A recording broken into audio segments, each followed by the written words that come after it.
Dear students, today we will change the topics. As earlier in our all the video lectures, you had already seen that there were the numerical problem regarding the registration of GST. But from today, I shift from registration of GST to computation of input tax credit and output tax payable. In the numerical problem, there may be a instructions will be available regarding purchases or sales made by a trader. Whatsoever it may be, suppose the sham traders whether purchase one thing so much, purchase the services as it is. So whatsoever it may be, what goods and services they are purchased will be available in the numerical problem. At the same time, because he is the businessman, therefore he may sold the goods also. So after purchase, what items he has sold, it will also available in the numerical problem. But this topic is very much restricted up to only and only you have to calculate the input tax credit and output tax payable. But before calculate or compute the input tax credit and output tax payable of GST, we have to understood some basic concept which will be incorporated in this concept. विद्यार्थियों, खास करके अभी तक जो मैंने पढ़ाया आपको video lecture से आपने देखा वो था जीएसटी के रजिस्ट्रेशन का। आज के इस वीडियो लेक्चर से मैं उस टॉपिक को शिफ्ट कर रहा हूं। अब हम दूसरे यूनिट पर जाएंगे और हमारे टॉपिक का जो नाम है टेक्निकली वो है computation of input tax credit and output tax payable. जो व्यापारी होते हैं वो भिन्न भिन्न प्रकार की वस्तुओं को खरीदते हैं और खरीदने के बाद में बेचते हैं क्योंकि उनका व्यापार है। सामान्य तौर पर एक व्यापारी जब वस्तुओं को खरीदता है तो खरीदते समय वो जीएसटी का पेमेंट करता है, तो वो इनपुट टैक्स क्रेडिट कहलाता है। और जब वो उन्हीं वस्तुओं को ग्राहकों को बेचता है तो उनसे वो जीएसटी कलेक्ट करता है, वो जीएसटी की लैंग्वेज में आउटपुट टैक्स पेबल कहलाता है। बट इसके पहले कि इनपुट टैक्स क्रेडिट और आउटपुट टैक्स पेबल होता क्या है, ये समझने के पहले हमको इसको कैलकुलेट करने से संबंधित कुछ मूलभूत अवधारणाएं हैं, कुछ संकल्पनाएं। There are so many concept which must be understood and explained very well, otherwise we will fail to compute actual input tax credit and output tax payable. But in nutshell, बहुत ही छोटे में, if you want to understood the meaning of input tax credit, it's so easy. The GST paid by the traders on purchase of goods and service is equal to input tax credit. एक व्यापारी के द्वारा जब वस्तुओं को खरीदते समय जो जीएसटी का भुगतान किया जाता है वो जीएसटी के कानून के अनुसार इनपुट टैक्स क्रेडिट है। और जब कोई व्यापारी when a traders sold the goods to the customer and collect the GST along with selling price, that GST is called output tax payable। और जब कोई व्यापारी किसी वस्तु को बेचता है तो बेचते समय वो कस्टमर से सेलिंग प्राइस के साथ साथ जीएसटी वसूल करता है, वो जीएसटी एक व्यापारी के लिए आउटपुट टैक्स पेबल है। अब मुद्दा यहां पर यह आता है कि sir whenever he paid the GST at the time of purchase, why it is called input tax credit? So the meaning is that though the purchase is made by the trader and he paid the GST to whom? His supplier. And on behalf of these traders, the supplier will be responsible to pay the GST to the government treasury. And therefore it is called input tax credit. आपको समझने का बड़ा आसान तरीका मैंने बताया हूं। गणित में एक व्यापारी के द्वारा कौन कौन सी वस्तु और सर्विसों का कैसा कैसा क्रय किया जा रहा है, यह गणित में दिया रहेगा। आपको वस्तु क्रय करते समय जो जीएसटी वो व्यापारी पे कर रहा है, अब आप बोलेंगे सर पे किसको, गवर्नमेंट को तो कर नहीं रहा है। हाँ, नहीं कर रहा ना, उसने जिस आदमी से वस्तु खरीदा है उसको जीएसटी जाएगी, वो उस आदमी की जिम्मेदारी रहती है कि इसके नाम का जीएसटी गवर्नमेंट ऑफिस में जमा करे। वैसे चूंकि ये व्यापारी है तो वस्तु इसने अपने घर में खाने के लिए तो खरीदा नहीं है, ये वस्तु को खरीद कर पहले अपने दुकान में डंप करेगा, स्टोर करेगा और बाद में उसको अपने लोकल कस्टमर को बेचेगा।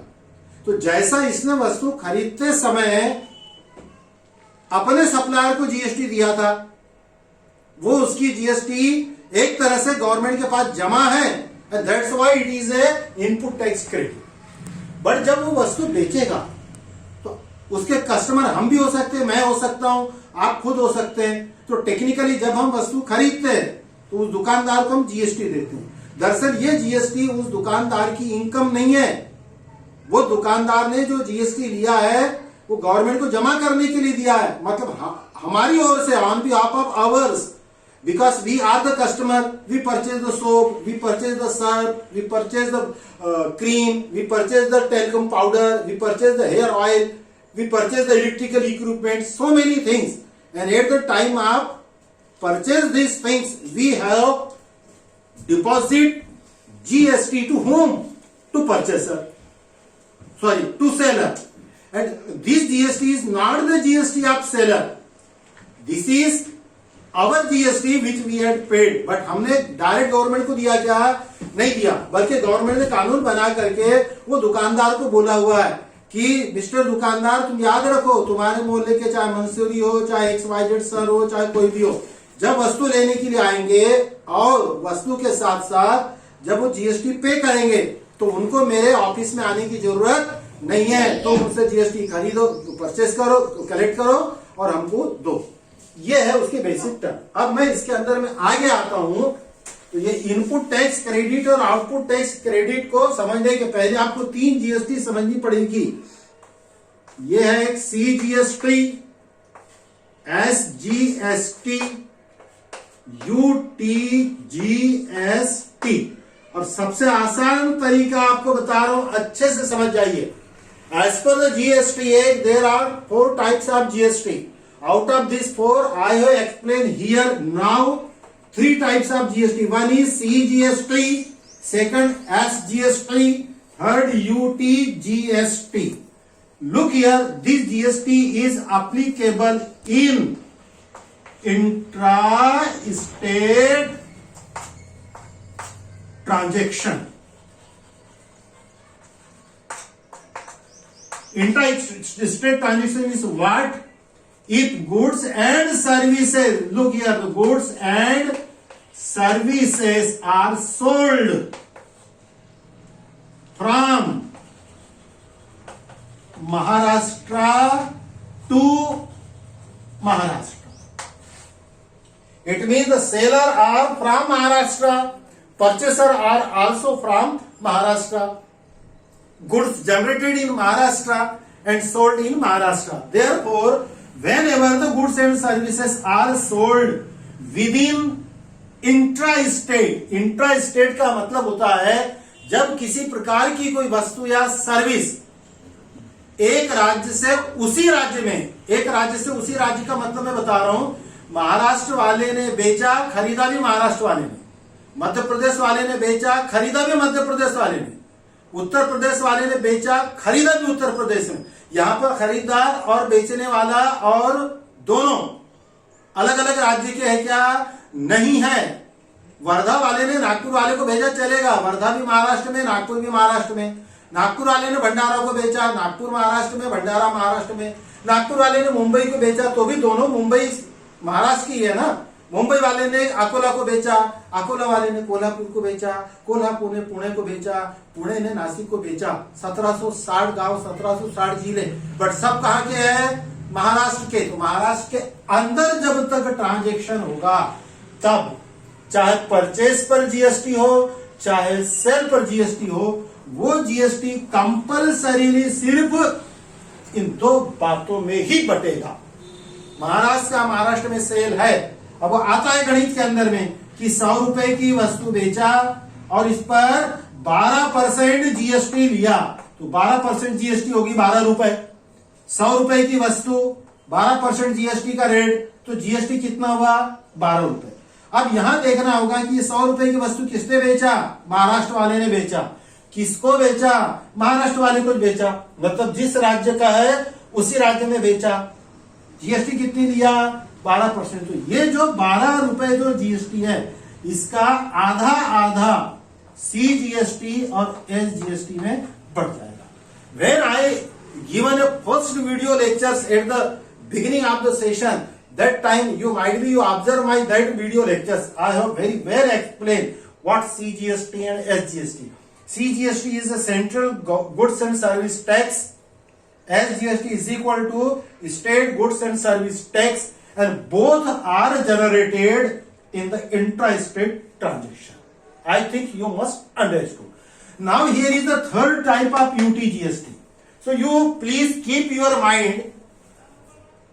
I have earlier explained intra-state transaction is related with CGST, SGST, UTGST. Sir आपने बताया कि इंट्रा स्टेट ट्रांजेक्शन्स में 3 प्रकार के जीएसटी रहेंगे, एक सीजीएसटी रहेगा, एक एसजीएसटी रहेगा, एक यूटीजीएसटी रहेगा। लेकिन अभी आपने जो एग्जांपल दिया महाराष्ट्र टू महाराष्ट्र, ये एमपी टू एमपी भी हो सकता है, ये यूपी टू यूपी भी हो सकता है, ये बिहार टू बिहार भी हो सकता है। बट वहां पर कौन सी 2 जीएसटी आएगी? सीजीएसटी और एसजीएसटी। फिर सर तीसरे जीएसटी का मीनिंग क्या है? क्योंकि आपने तो बोला हुआ है कि इंट्रा स्टेट है, तो इसमें एक बात आपको याद रखनी है कि तीनों एक साथ कभी नहीं आएगी। इंट्रा स्टेट ट्रांजेक्शन भली है, बट ये 3 में से ये कंपल्सरी रहेगी। CGST will always available, Maharashtra से महाराष्ट्र में तो भी सीजीएसटी रहेगा। तो सर यूटीजीएसटी का मीनिंग क्या है? तो पहले तो मुझे ये लगता है कि आपने एसजीएसटी सीजीएसटी समझ लिया। अब मैं हल्का सा इसको मिटा रहा हूं। Third number UTGST. यूटीजीएसटी भी बात वही है, but intra state transaction between union territories. याद है आपको what is meaning of union territories? The state where no legislative assembly is there. ऐसा राज्य जहां पर विधानसभा नहीं है, तब वहां पर रूल को किसका चलता है? सेंट्रल गवर्नमेंट का। कुछ बता सकते? जैसे चंडीगढ़, पांडिचेरी, दादर नगर हवेली, दमन द्वीप, लक्षद्वीप, अंडमान निकोबार द्वीप समूह, ये वो एरिया है हमारे देश के जहां पर राज्य की सरकारें नहीं है, बट रूलिंग जो हो रहा है वो केंद्र से हो रहा है, और इसीलिए उसको बोला जाता है यूनियन टेरिटरीज। तब फिर एग्जाम्पल क्या बोलता है कि whenever the goods and services are sold with in union territories. अब यहां विद इन यूनियन टेरिटरीज में एक गलत अर्थ लोग निकाल लेते हैं। सर अंडमान निकोबार द्वीप समूह वाले ने यदि चंडीगढ़ को बेचा तो क्या होगा? तो मेरा यहां पर कहना है कि अंडमान निकोबार द्वीप समूह is a separate union territories, Chandigarh is a separate union territories, therefore this transaction is not with in the union territories. जैसा मैंने पहले एग्जांपल क्या बोला था, महाराष्ट्र का महाराष्ट्र में, महाराष्ट्र से एमपी बोला था क्या? नहीं। एमपी टू एमपी, एमपी से बिहार बोला था क्या? नहीं। यूपी टू यूपी, यूपी से तमिलनाडु बोला था क्या? नहीं। Same thing will be here applicable. Andaman Nicobar to Andaman Nicobar, Chandigarh to Chandigarh, Dadra Nagar Haveli to Dadra Nagar Haveli, Lakshadweep to Lakshadweep. These are called intra-state transaction, and whenever such type of purchase and sales is there, that time also the GST will generate same transaction. Chandigarh का एक व्यापारी है रमेश बंसल, उसने 100 रुपए की वस्तु चंडीगढ़ में ही रहने वाली रेशमा को बेचा। अब बंसल चंडीगढ़ का, रेशमा भी चंडीगढ़ की, वस्तु बेचा 100 रुपए की, जीएसटी लिया 12%, तो जीएसटी का अमाउंट कितना हुआ? 12। Now which type of GST is here? तो बिकॉज चंडीगढ़ यूनियन टेरिटरीज है, इसीलिए इस 12 रुपए में का 50% तो सेंट्रल जीएसटी को जाएगा, और बचा हुआ भी एसजीएसटी नहीं, ये यूटी जीएसटी हो जाएगा। बात समझ में आ गई? स्टेट है तो सीजीएसटी, एसजीएसटी, यूनियन टेरिटरीज है तो CGST, UTGST. Now the fourth and last type which I would like to explain here before start the input tax credit, and this is the IGS. This is very much clear कि whenever the transaction is between two state, Maharashtra to MP, MP to UP, UP to Bihar. It means purchaser are from Maharashtra, sellers are MP.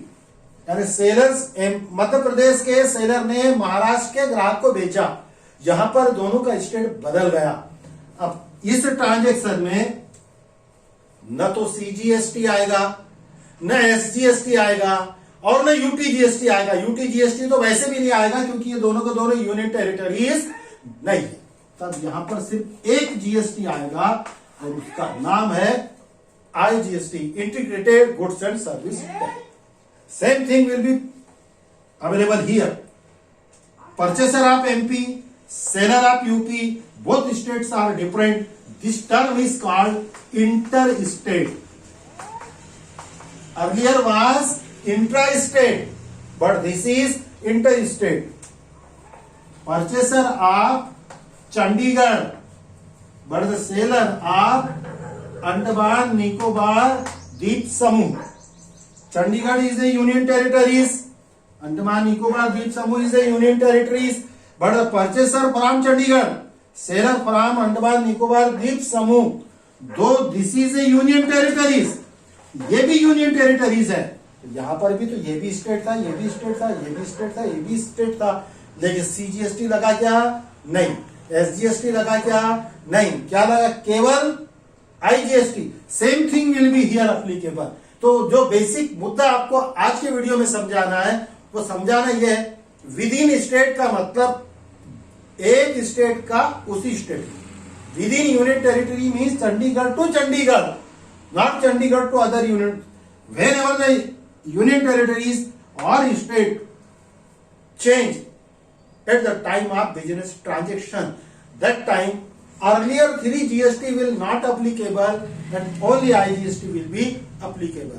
So you must today, from today's lecture, you must understood what CGST, what SGST, what UTGST and what is IGST, because we have to calculate in this unit input tax credit. Input tax credit में CGST का input कितना, SGST का input कितना, IGST का input कितना और UTGST का input कितना, और सेपरेट कैलकुलेट करना है आउटपुट टैक्स पेबल, वो भी यही 4 प्रकार का। तो आपको 4 प्रकार के इनपुट टैक्स क्रेडिट निकालने हैं, 4 प्रकार के आउटपुट टैक्स पेबल निकालने हैं। इस यूनिट में आपको जीएसटी की लायबिलिटी कंप्यूट करनी नहीं है।